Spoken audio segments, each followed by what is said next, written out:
Aquest és el primer cap de setmana del Circuit Festival, que va començar dijous. Amb els anys s'ha convertit en un punt de trobada de referència de l'oci gai lesbià a Europa.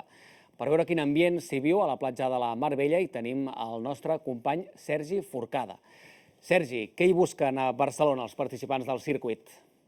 Busquen una barreja de sol, platja, compres, gastronomia, festa i tot això en un ambient cosmopolita i molt tolerant.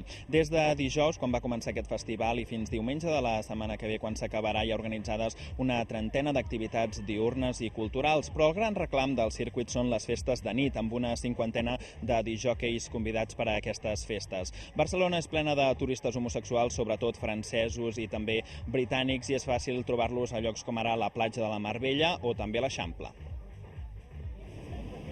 Arriba el primer cap de setmana del Circuit Festival i una parada indispensable és aquesta, el punt d'informació de l'Hotel Calderón.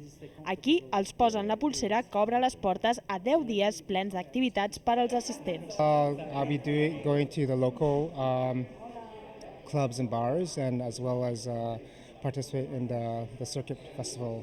Me voy a divertir, voy a ver a muchos amigos, voy a disfrutar el sol, la playa, la linda ciudad, la arquitectura, todo un poco.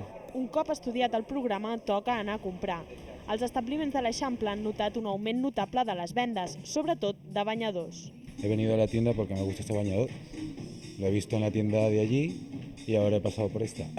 Precisament el bon temps ha fet que les platges de Barcelona s'omplin aquests dies de banyistes homosexuals, tot i que no és l'únic que els atrau. Aquest any moltes de les activitats es fan fora de Barcelona i per a que els problemes de mobilitat no siguin un impediment per anar-hi, l'organització ha habilitat diversos autocars com aquest que surten des de Plaça Catalunya cada 15 minuts. S'espera que aquests autobusos s'omplin molt més dimarts. Hi ha una festa organitzada a l'illa Fantasia i ja s'ha convertit en una de les més esperades del circuit.